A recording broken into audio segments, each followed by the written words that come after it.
player who won us the Champions League back in '99 was appointed as the interim manager when the team was in shambles. The dressing room was out of order. No one was having a good relationship with each other. The players were falling out, and the performance was disastrous. United was struggling to break into the top 10, let alone top 6 or say top 4. He came in, he took the charge. We had, we can say, kind of a honeymoon period. We had one of the best European night post Sir Alex. We went there, in Paris. We were 2-0 down at home, and we went there. We made it a historic comeback, and since then I started believing in Solskjaer. I still remember his press conference after we got defeated against Everton at Goodison Park. He clearly said, I will be successful here, and there will be players who won't be part of their successful team. 2 years later, majority of those players who we thought, you know, are what I can say finished players are not here anymore. Yes, there are few like Phil Jones and some others who are still here at the club, but not for so long. They will be sold next summer as itself. To all those people who have been there and has supported Solskjaer through his thick and thin, this video is for all of you, because when your own people try to bring you down, when your own people try to abuse you, try to raise a question mark over your capabilities of managing a club like Manchester United, it feels like you are not good enough to be part of this family, because everything that you have done for this club, I'm not talking about what he has done as a player, but everything since day one you have done as a manager of this club, whether it was as caretaker manager or when you took charge permanently, because the transition was very difficult. The team was nowhere like a Manchester United team.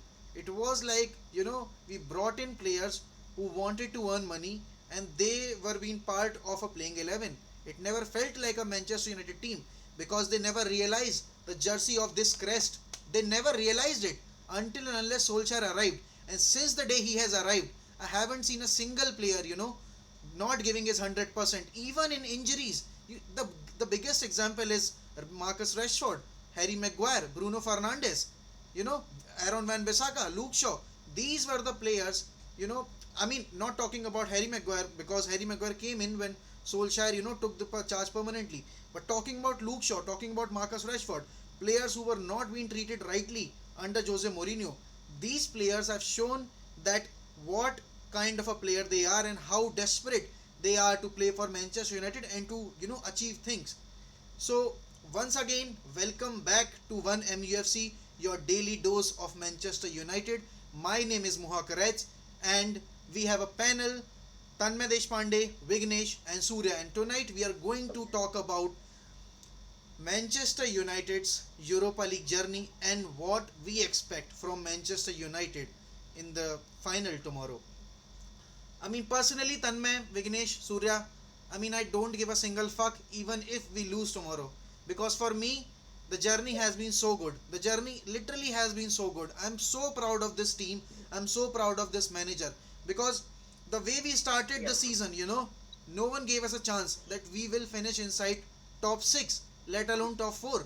Because we were struggling to maintain our GD. We were struggling to gain even a single point from games. You know, losing against Crystal Palace at home in the PL opener, then winning us, getting a scrappy win out of the Brighton game, and then getting hammered at against Spurs at your own backyard. So the season progressed in a very bad way, but as we continued our journey, we realized that this team is capable of achieving things, and tomorrow we will be playing our first final, first European final after that 2016 and 17 win. So, how do you feel about the progress that Solskjaer has made, Vignesh? And how would how proud are you about this team and about manager?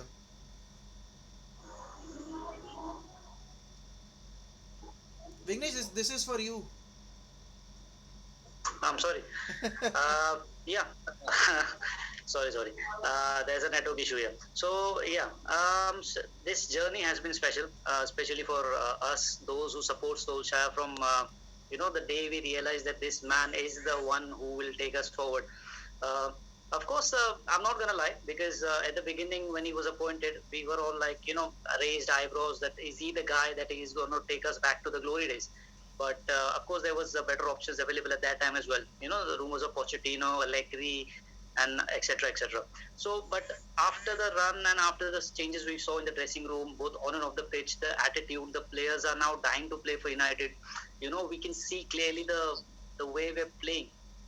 Everybody's fighting for the badge. So the shift in mentality Ole has brought, that is huge. And of course, I mean, I would say that this final should have come a bit, a year or two early, because we've been in 4 semi-finals already.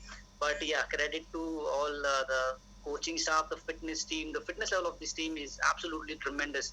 This, if I'm not wrong, tomorrow is 61st or second game of the season. Absolutely. So fitness levels are absolutely tremendous. I mean, we saw against Wolves, literally our B squad played, including Teles, who rarely plays, Twenzabe played after 1 or 2 months, Bailey rarely in and out.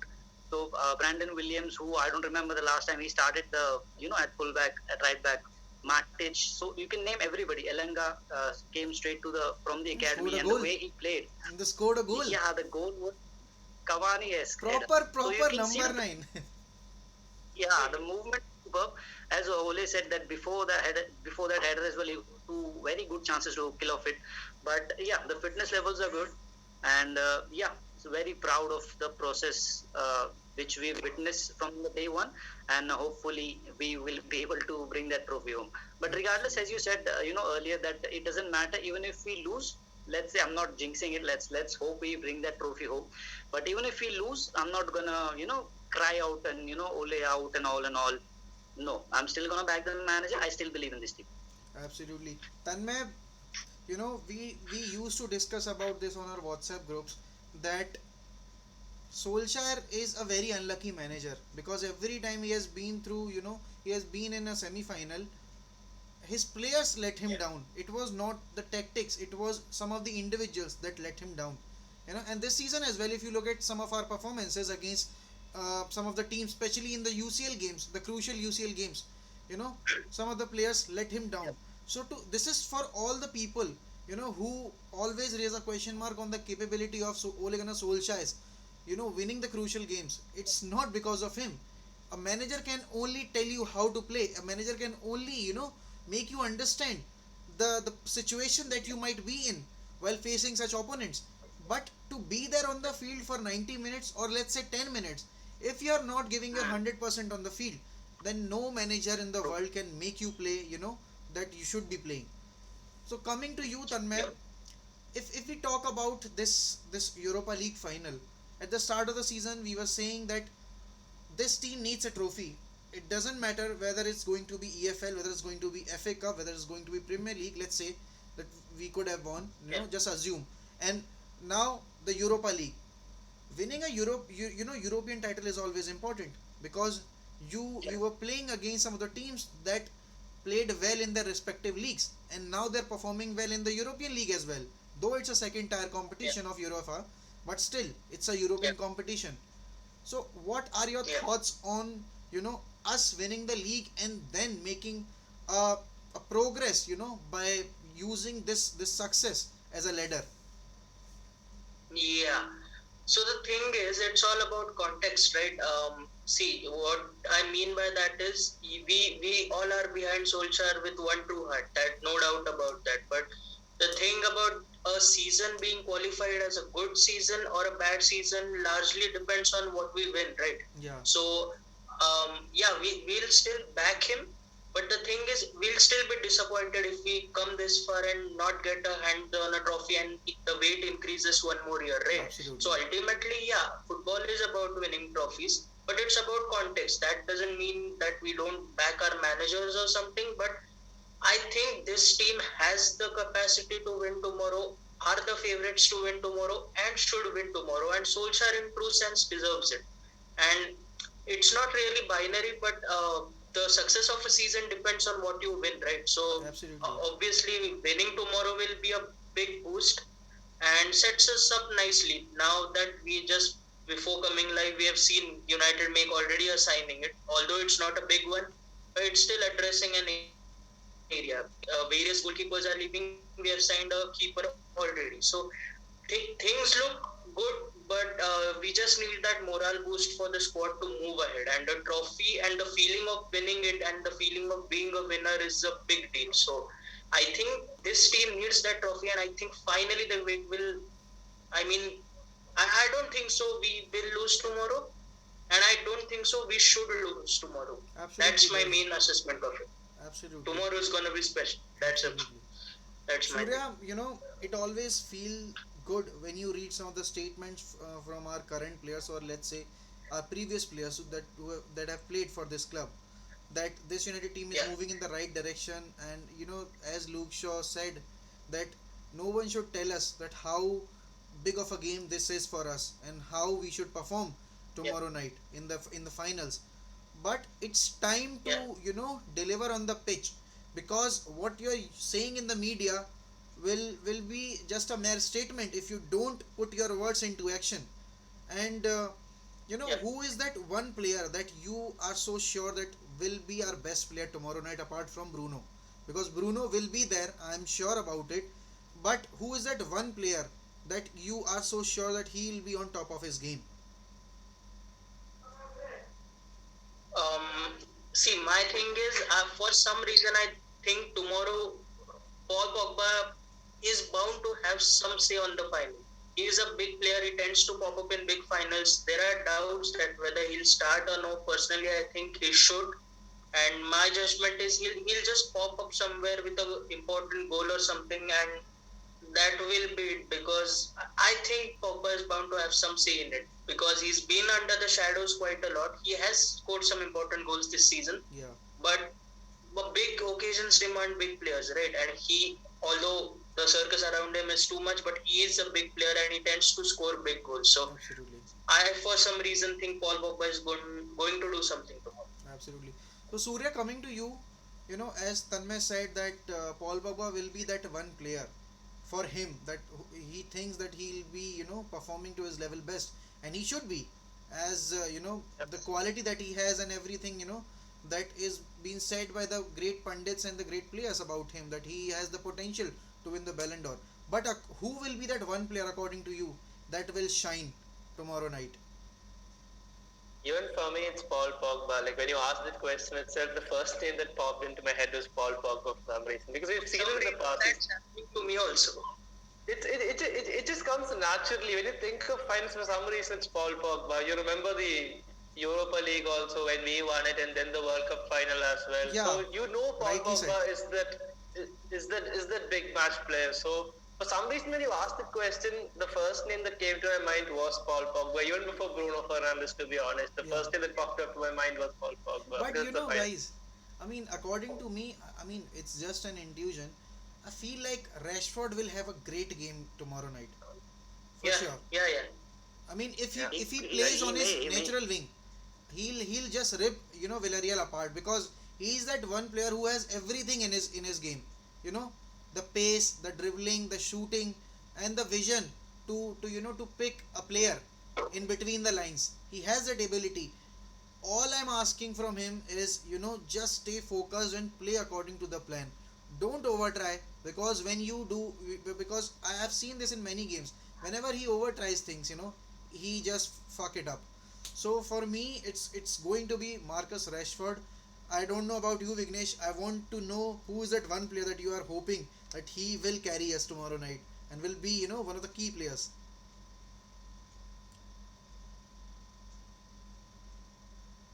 Yes, Vignesh. Yeah, I mean, I agree with Tanmay and Surya, and So three yeah, Pogba I and agree one with Tanmay and one Surya Marcus and what you Rashford. guys are saying about Paul Pogba having. But we all can agree. We Yeah, but all and, don't want the De Gea to be our best player, because I don't want De Gea to be tested. Hmm. no, not tomorrow, not tomorrow. You don't want the hair to be over tomorrow. So hopefully he'll have a quiet game tomorrow. Yeah. And also, Yeah. So coming to the midfield option, Surya, I'm coming yeah, to you. There are reports that Matic has been training with the squad, and with proper match day training. So who would you want to have, as the in the midfield alongside Pogba? Let's say, should it be Fred or I'll say McTominay or Matic? for me, I think it has to be Matic because if we have Matic, it just changes the dynamic of the team completely. You can have Marcus Rashford on the left, and then you can even start Mason Greenwood. It just it just puts our best team out there. So I feel we should be going with Matic. I would be happy if Matic starts. So Rightly I think said. so. Rightly said. I'd say it's going to be Bruno, Matic, and Pogba in our midfield. Also, Vignesh, I mean, we all have yeah, seen that, though we have won so many games while playing, McFred as a double pivot, but the quality wasn't there. It was solely because of individual brilliances, or let's say Bruno, took his chances and, made us win those games. But we never felt confident, by watching Fred and McTominay in that midfield.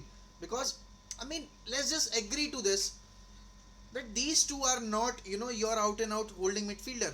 And to play against a team like Villarreal, who is so physical, who maintains a very high low block. I mean, the proper Burnley style, a mixture of, let's say, Burnley and a counter attack like Leeds. They're mix of them. It's not like they are a proper Spanish team. No, they are a mix of Spanish and the English football kind of a team who likes to play long balls, who likes to play physically. They are completely opposite of the orthodox Spanish teams. And if you want to overcome this, then you need to have a proper player who can control the tempo of your game. And for me, Fred is not capable of doing that. McTominay for sure cannot do that. And if there is only one player who can do this, and he has been pretty good this season, in whatever games he has played for us this season, he has outperformed both Fred and McTominay in each and every game. So, who according to you should start in that midfield? Should it be the winning combination, as we usually say, that stick by your winning combination, don't spoil the fun, yeah. don't spoil the rhythm, or you would be courageous enough to bring in Nemanja Matic?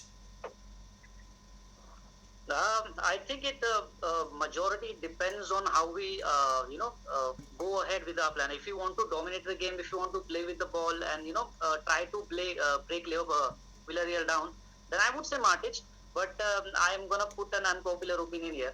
I would say tonight we should play with Macfredoli, because see, what I've gathered from Villarreal this season is that they are a team who likes to play with the ball. They likes to play with the position, and they try to break teams down. I don't think that will be the case tomorrow, of course, because they will be they know that the threat we possess on the counter. So I don't think that way will Villarreal will play tomorrow. But You love I Liverpool, would say don't you? You love facing Liverpool. yeah. Twice you have So named them. I would say with Villarreal. Coach Macfred, I think according to me, the approach tomorrow should be sitting back and hitting Villarreal on the counter, I mean, because they are so vulnerable. And coming back to earlier when you guys said Pogba will be the star of the show, might be the star of the show tomorrow. I would say if he plays on the left, it kills Rashford. So it either you have to drop Rashford and play Greenwood on the right, or you have to play Rashford itself on the right, which doesn't work. Let's be honest, we already seen so many times this season better bench that Rashford. Rashford does not. Better bench Rashford and Yeah, so start I Greenwood. think Rashford or play Greenwood on the right, or even Dan James. Yeah. Uh, No, no, it, please, they please, sound please. crazy, Come on, it's a but very Dan big game. James on. No. But if we are going to sit back and hit them on the counter, see, the reason I say hit them on the counter, because their back four, when they're under pressure, apart from Pau Torres, I don't see a defender who takes the charge of the situation and tries to break them down. Raul Albiol is 35. He but doesn't have he's the aerially pace. very good. He's physically and aerially very good. He is good. So that's what I'm saying. If Rashford plays on the left, Raul Albiol will be destroyed Yeah. with his pace. But for So that, I hope but for Rashford. that you need to have a proper holding midfielder if you are trying to accommodate Pogba in that number 8 role. Let's say, you know. No. So I'm saying play on the counter. So that No, I mean, so if, we can do. We even can if try we are Pogba playing on the right as well. counter, Pogba doesn't like to go on the right. He always shift towards the left. and if he is doing that, then we have to sacrifice Marcus Rashford because of that. Yeah, And if you want to, yeah, play, I mean, let's just say that don't don't start Paul Pogba. Bring him in the second half. We can also do this. yeah, What say Tanmay? I mean, if you want to play on the counter, play on the counter from minute one, and then when the team, opponent team is tired and everything they are going through, you bring in Paul Pogba, Yeah. bring in that creativity and hit and kill them, kill the game, because in that way you can totally destroy them. That could be one case. If you're if Yeah. you're saying that play McFred, then let's just say use your best front three or best front four: Bruno, Rashford, Cavani, and Greenwood from minute one. All right, and then you have good enough players who can break the team. When they are tired and tired as fuck, because if you're always going to hit them on the counter, their fullbacks will be very tired because of that, and even their Yeah. centre backs. So if you're putting Paul Pogba in this situation, then you're sacrificing one of your key players. That is part of your front three, and that will be a very very big issue for us. So I'm coming to you, Tanmay. I mean, what are your thoughts on this? What combination would you go with? See, I'll go.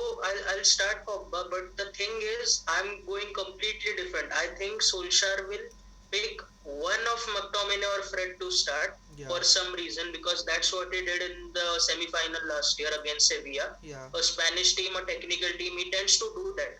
He picks one of them, plays Pogba alongside them, and then plays Bruno. So effectively, we are not playing two players. So Rashford's position is not compromised. yeah. So I'm That's what going I'm with saying. that thinking Yeah, for because for some reason Villarreal don't have a lot of pace. They yeah, do counter, but it's more through passing. They yeah, are not combative as well.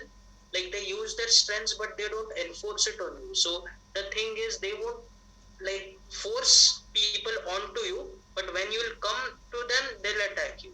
So the thing is, I don't think so. It will be that combative that both McTominay and Fred have to play. So for some reason, I think what he does against Spanish teams is he'll play one of McTominay or Fred. I agree with the Matic decision, by the way, but I just don't think it will happen because he played 90 minutes against Wolves when everyone was rested. yeah. That could potentially be. So I just don't think it would happen. But I still think he won't play McTominay and Fred for a surprise. I think he'll play one of And he them should not. alongside Pogba and He Bruno. should not. Yeah, possibly, but I can allow it only because I'm saying that Villarreal are not that combative and fast. So maybe we could get away with it by playing a little bit on the front foot. So that's my thinking. Play one of them alongside I mean, Pogba. yes, I completely agree with that. Pogba playing in that number 8 role. Let's say, Yeah. either of Fred or McTominay starts in the number 6 role, holding midfield role. And then Pogba Yeah. can play in an advanced role, let's say number 8 role. And then you have up Yeah. front Bruno Fernandes, who is playing as number 10. Yeah. By doing that, you are not taking away the creativity, as well as you're not compromising with the defensive side of your game. Also, I think we could get away with it because Villarreal don't attack as viciously as people think. Yeah. So it's a final, although, but I still think playing, for example, a pivot of a Fred or a Pogba or a McTominay or Pogba, we could get away with it because they don't attack that viciously. They have their moments, but those moments are very scarce. So I think we can still get away with it, and that's why I'm encouraged by this idea that start with a single of McTominay and Fred, and then see whether we go from there. Because 5 subs are anyway allowed, so we can tweak the system if it doesn't. Absolutely. Yes, Vignesh. yeah. See, there are two things where I see with Paul Pogba. If he plays as a number 8, we know that he is not that effective as he is on the left. So that's one point. And the second is, do you guys remember the Real Sociedad game? Yeah. Earlier in this camp, just a few weeks ago. So the way we played back then, it was Fred, not Fred only, and the way we attacked them, the way we scored the third goal. The third goal is for me, just explains the way I want to play us tomorrow, because Rashford was absolutely killing that left hand side, and he managed to get that third goal, and his finishing was obviously that day was good, but that's what I'm saying. If we can get that kind of style of play tomorrow, get going, let's say hit them on the counter for the first goal, then start gathering the position of the ball, then dominate, then get the second, and then maybe we can relax a bit. But for me, tomorrow the first goal will be absolutely crucial, because unlike this Absolutely. season, I know in the second half of this season we've been very good, turning around the games and all. But tomorrow is final. But The then pressure again, will be But then again, Vignesh, it will come down to our ability to defend set pieces, because majority of our goals has come from set piece. We have conceded has come from set pieces, and Villarreal is a very good team when it comes to scoring from set pieces, because they have that aerial, what I can say, ability, and the superiority in the box, from which they can score and convert their chances into goals. And if Maguire is not playing, that I'm really worried about this. So He's yes, not Tanmay. playing. Yes, The Tanmay. picture was out that I, I think I, that I actually have some good news. They do attack a lot on set pieces, but they are not that effective. They have scored just 4 goals from set piece situations. That stat I didn't But know we are till talking today. about Man I just United here. We're yeah, talking yeah about I was up yeah that changes everything. to make it 5 tomorrow. yeah. About the Maguire situation, I still have a theory that he walked down the tunnel right now, I don't know, man. and I didn't have break. just this feeling that he might start. I don't know why I'm Yeah, feeling yeah, this. that's what I think. When the media cameras are off and that 20-minute section is over, I think that's when they'll ask him to come back and train, because to maintain that element of surprise. But for some reason, I still feel he'll start. And It won't be. Solskjaer will They'll be a just real asshole, take it. if he does this because he is just playing with the minds of the media. The pundits that are sitting there Yeah, yeah. and judging Man United, because for them it's like he Solskjaer is asked a him to softie. comments like he asked him to come out, Yeah. sit in the dugout, did Just not tease train, them. and then he went back into Maguire, just come and tease them. yes, Just give Yeah. a glimpse of yourself to the media. So coming to you, Surya, yeah, over the period of time, not just this season, but his whole journey as United manager has had his ups and downs.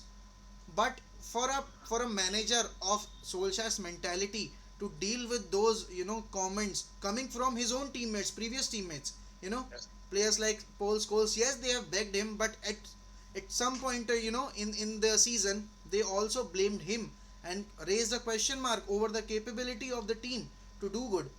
So this is the perfect opportunity for Ole Gunnar Solskjaer to shut everyone up, because now the Ole, if and let's say that we should win this Europa League, then the Ole out gang will be in mud, an absolute mud. So I mean, what will it mean to you? Watching us lifting the trophy after 4 years.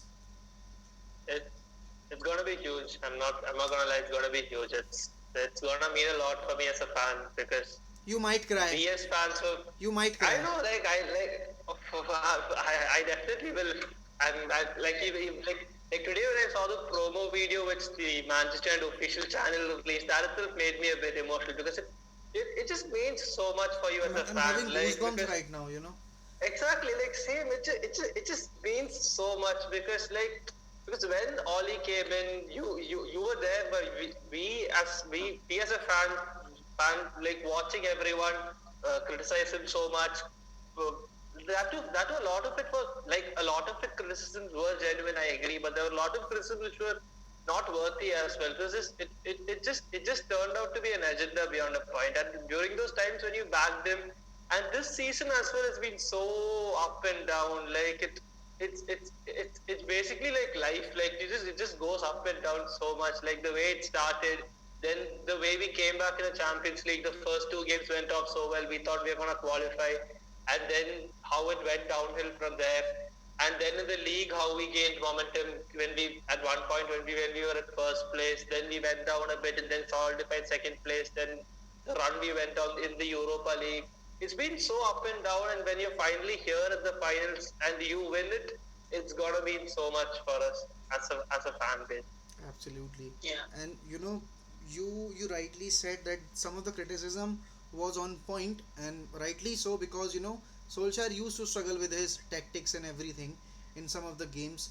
He was good against the top teams, but United was facing difficulty in breaking down the teams who used to sit deep, against us, who used to maintain low blocks. But as I always say, criticize your team, your manager, your players, but don't cross the line. Criticism should never be destructive. It should always be constructive. Don't cross the line. Don't. I mean, I have read comments. Fans calling his own manager clown. Fans abusing Yeah. his own manager on social media. Imagine, and this was the reason why Solskjaer deleted his Twitter. his Twitter account. I mean, I think it was after the Everton game or so, where he was forced to delete his social media account. So, Yeah. this would be much more than just a title win. This would be a personal victory for each and every individual that who has been with Solskjaer throughout this journey. The players, the Yep. backroom staff, the manager himself, and us, the fans. The pro Yep. United fans. I'm not talking about Ole sexuals here, because we, as we all know, are being called as Ole sexual, and I have no shame in accepting that I am Ole sexual.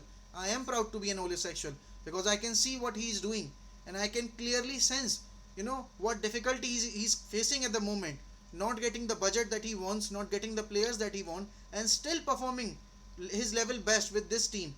You compare this team with the Yeah. likes of Man City, even their bench can win the Premier League, and our bench can't even survive in the Premier League. Let's just accept this. This is a harsh Yeah. reality, and the board has to look into it. So if we lift the trophy tomorrow, then Solskjaer can go in the office of Ed Woodward, or let's say call Glazers, and can force them to bring the players that he demands, because this is the stepping stone in the journey of Solskjaer. Remember when Sir Alex won that FA Cup in his Yeah. third year, and Hmm. went on to win that European Cup Winners' Cup against Barcelona. Cup winners. So Yep. that was the start, and every manager, every player needs a start before getting to his level best, or let's say carry on his journey as a champion. So I mean, I am so happy for all of us, and especially for those players who are going to play tomorrow night. Let's just accept this. They have worked their ass off throughout this campaign, Yeah. and this journey is not all because of what we have done this season.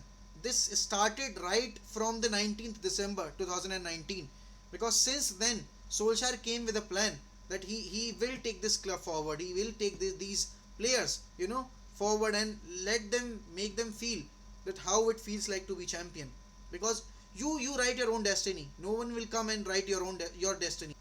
So Tanmay, coming to the predicted lineup, your predicted lineup, what would be the perfect 11 for you for tomorrow's final? Uh, our very own David De Gea in net. David That De God. just seems fair. David De God. Yeah. Yeah. Time to lift another. Aaron Van Bissaka, Luke Shaw are the most obvious choices Yeah. at fullbacks. Victor Lindelof will play. Now, who partners Say him it. will be a thing. Say it. I'll Say still it. Say stick it. by my conspiracy theory that Harry Maguire will return. Say it. If not, I'll say Axel Tuanzebe, but because of his performance against Wolves, but Yeah. I'll still believe that he starts. So Maguire and Lindelof.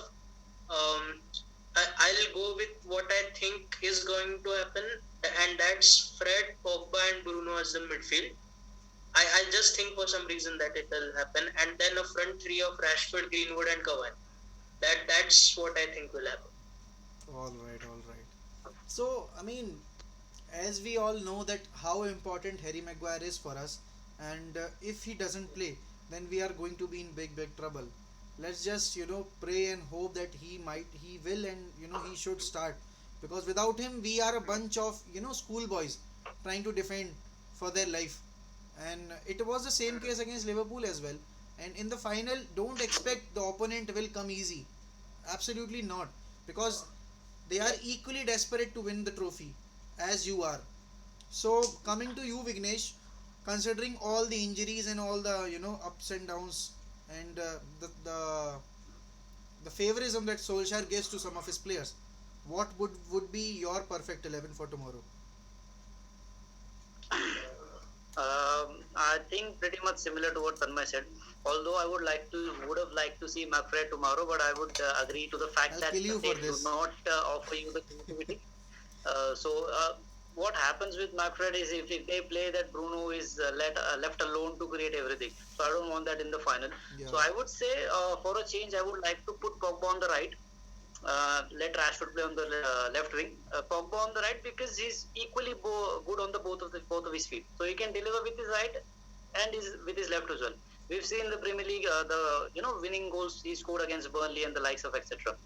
So I would like to try that out. I know it's final and you don't want to tweak that much, but I would put Pogba on the right, and if let's see how it goes for the first 20-25 minutes. If it doesn't work, then maybe make changes in the lineup. So who are you dropping out of Rashford and Greenwood? Putting Pogba? No, I'm dropping Markfred midfield. I'm just taking Scott out, putting Fred in, and putting Pogba alongside Fred. Okay, so pretty much him, na? Yeah, I'm almost. sorry. I'm dropping Green. I'm sorry. You know, I mean, if you're dropping Greenwood, then you are going for the McFred combination, na, at the midfield, at the double pivot. Yeah, Yeah, all right. Yeah. yeah. And what about you, Surya? Who is going to be, what is going to be your Okay, playing for 11? me, yeah, for me, the backline is same as what Tanmay said. I'm just a bit cautious about Maguire though. So I'm not fully confident Maguire will be there tomorrow. So I'm just saying worst case scenario, Maguire is not there. Tuanzebe will partner Lindelof, and then I'll go with Matic as a central defensive midfielder and Pogba and Bruno with Matic, and then with our best front three of Rashford, Greenwood, and Cover. I like this guy. I like this guy. He said exactly what I wanted to hear from him. I mean, this is the lineup that I want to see, to be very honest. Because, But in as much as we want to see Matic, let's be honest, he's not going to start. I mean, Hmm. let's just assume that if he starts, he can give us good 60 minutes, and with that 60 minutes, we Yeah. can control the game very well. Absolutely, Definitely. But did you observe one thing? The 11 that played against Wolves, potentially Axel was the only one that will. Literally 10 changes means he put out a whole different 11 against Wolves, and Matic played 90 in that. So realistically, I still don't think. I think the I resting mean, we're Scott talking and about Fred for Solskjaer here. that Come one. on. We're talking about Solskjaer pretty- here. Yeah, I mean, he's the guy that literally follows that code. We do what we want. We do what we want. We are Man United. We do what we want. So he's that kind of a guy. He doesn't care about what others are assuming or saying about him, or assuming about the predicted lineup. But he'll do what he feels like. And if Yeah. he's and in his presser also he said that if people are going to cry about why they're not part of the team, for the playing 11, don't cry about it. Enjoy Yeah. the moment, because you won't be part of so many finals. Just live in the moment. And it's for everyone. It's for Dean, it's for everyone. Especially it's for Dean. Or let's say David De Gea. Let's just consider both. Because you don't have to, cry about something in the media, and at least show some positive attitude in the media. Let's just agree this, that you don't have to go around and release some statement, nonsense statement. We all know that you are so desperate to represent Manchester United, but show some patience, for fuck's sake. I haven't seen a single statement from David De Gea, not on his social media, not in the media, nowhere, And I'm continuously watching Dean Henderson's statements right from the day he joined.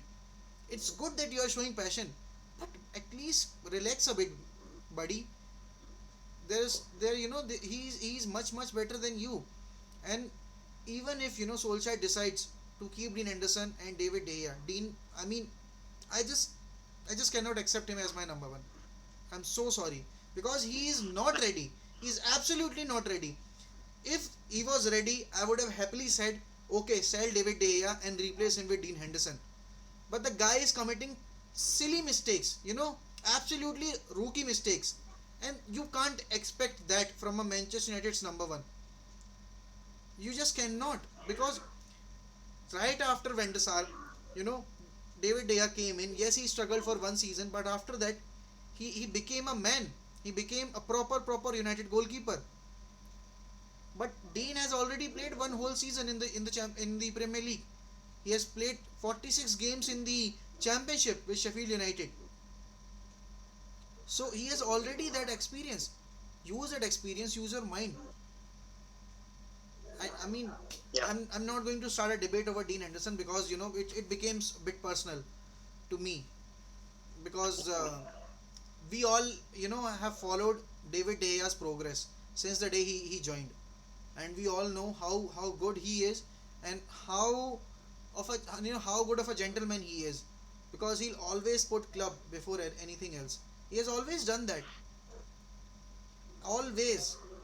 He's not about himself. He's all about his family. He's all about his teammates. That's it. Even in this situation, if you check his Instagram, if you check Manchester United's Instagram, David De Gea always leaves a comment on each and every post, Manchester United make or post on social media. That's how good of a personality he is. So thank you guys, thank you so much. I won't give you any chance, to speak about either of them because I just don't want to. Thank you guys so much, for the Thank you. discussion. Hopefully we'll be celebrating tomorrow night, and we can end our dead run of 4 years without a trophy, because Yes. this could be the very Yes, start hopefully. of Solskjaer's perfect reign, and he could be, Yes. as Vignesh usually say majority of the times, that he could be our next Sir Alex Ferguson, and why not?